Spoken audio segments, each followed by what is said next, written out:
Assalamualaikum warahmatullahi wabarakatuh. Perkenalkan, saya Hastinia Priyasari dari Fakultas Psikologi Universitas Gadjah Mada. Hari ini saya akan mewakili tim untuk mempresentasikan hasil penelitian kami yang berjudul Perceraian di Era Pandemi COVID-19, sebuah kajian integratif. Bismillahirrahmanirrahim. Tim kami yaitu Hastinia Priyasari, Kanza Kotrunada, Farah Masyid Aljanah, dan Zafira Amani. Pandemi COVID-19 menimbulkan berbagai dampak dalam kehidupan manusia. Salah satunya menghambat kegiatan sehari-hari sehingga aktivitas dilakukan di rumah. Aktivitas yang dilakukan di rumah ini meningkatkan interaksi dalam keluarga, sehingga bisa menimbulkan dampak positif maupun negatif. Dampak positifnya, keluarga menjadi semakin mengenal satu sama lain, meningkatnya komunikasi hingga kebersamaan.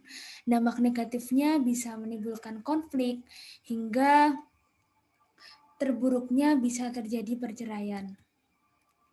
Kasus perceraian pada masa pandemi cenderung meningkat. Direktorat Jenderal Badan Pengadilan Mahkamah Agung Republik Indonesia menyatakan bahwa kasus perceraian pada bulan Juni dan Juli 2020 menjadi 57.000 kasus. Dalam membahas perceraian di era pandemi COVID-19, kami membahas dari 3 perspektif bidang. Yang pertama, bidang sosial. Kami mendasarkan pada social exchange theory bahwasanya perceraian dari perspektif ini didasarkan pada tingkatan kepuasan individu pada hubungan yang terjalin. Tingkatan kepuasan ini adalah hasil dari evaluasi individu terhadap reward dan beban yang dirasakan satu sama lain.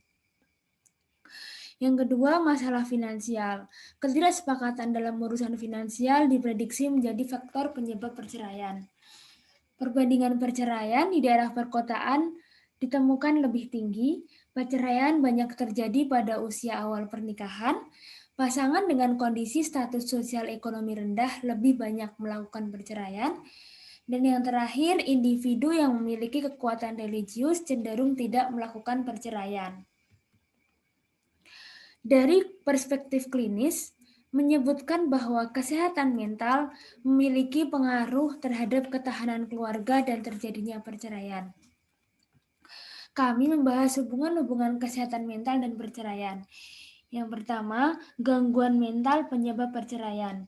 Individu dengan gangguan mental umum cenderung tidak bergabung dalam hubungan baru dan beresiko lebih tinggi mengalami kerusakan perkawinan. Yang kedua, efek perceraian terhadap kesehatan mental orang dewasa. Dalam Amato 2010 menjelaskan bahwa orang yang bercerai melaporkan lebih banyak mengalami depresi, kurang kebahagiaan, dan lebih banyak mengalami masalah kesehatan. Yang ketiga, efek perceraian terhadap kesehatan mental anak. Perceraian mempengaruhi kondisi anak seperti gangguan perilaku, konsep diri negatif, hingga masalah sosial lainnya. Dari perspektif perkembangan, kami mendasarkan teori lifespan development. Indonesia adalah negara dengan tingkat pernikahan dini yang cukup tinggi. Padahal masa menikah yang ideal adalah usia dewasa awal. Sehingga pasangan pada usia ini cenderung menjadi lebih rentan untuk melakukan perceraian pada masa COVID-19. Perceraian juga dikaitkan dengan dua dimensi kelekatan orang dewasa. Mereka yang attachment-related anxiety-nya tinggi melaporkan lebih banyak konflik harian dalam hubungan. Orang dengan insecure attachment melaporkan kepuasan yang lebih rendah dalam hubungan, sementara mereka dengan avoidant attachment menunjukkan sedikit dukungan kepada pasangan. Perceraian pada orang tua juga menjadi faktor resiko pada kehidupan pernikahan anak-anak mereka, karena hal ini mempengaruhi kepercayaan mereka mengenai komitmen, hubungan romantis, sikap, serta perilaku seksual. Berbagai laporan penyebab perceraian menjelaskan bahwa masalah keuangan disebut-sebut sebagai faktor utama dari perceraian. Namun pada dasarnya ada ada banyak dinamika yang terjadi pada perceraian di era pandemi COVID-19. Pandemi COVID-19 menciptakan stresor eksternal seperti kehilangan ekonomi, pengurungan atau isolasi anggota keluarga yang sakit, hingga terjadinya duka. Hal ini cenderung mengganggu proses hubungan diadik adaptif. Proses hubungan diadik adaptif yang terganggu, proses hubungan diadik adaptif yang lebih buruk juga dapat meningkatkan dampak pemicu stresor eksternal. Selain itu, dampak ini diperburuk oleh kerentanan kontekstual yang ada sebelumnya, seperti kelas sosial, anggota kelompok marginal. Hal ini juga diperbesar apabila satu atau kedua pasangan memiliki kerentanan individu seperti attachment insecurity dan kesehatan emosional. Dinamika yang terjadi ini akan mempengaruhi kualitas hubungan dan kestabilan hubungan. Apabila dinamika semakin buruk, maka memungkinkan terjadinya perceraian. Maka kami menyarankan untuk melakukan intervensi untuk menangani terjadinya perceraian di era pandemi COVID. Yang pertama, dengan tindakan promotif melalui penyebaran informasi-informasi keluarga dengan platform media sosial. Pemilihan media sosial dikarenakan akses internet terbesar masyarakat Indonesia digunakan untuk media sosial sebanyak 79,13%.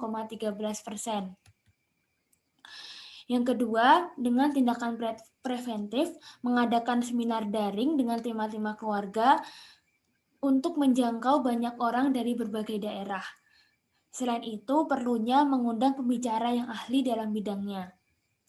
Tema seminar yang kami sarankan dari dinamika perceraian selama pandemi COVID ada 5 tema. Yang pertama, menjaga komunikasi efektif dengan pasangan, mengelola finansial selama masa pandemi, manajemen stres, menjadi support system yang baik, hingga penguatan religius di dalam keluarga.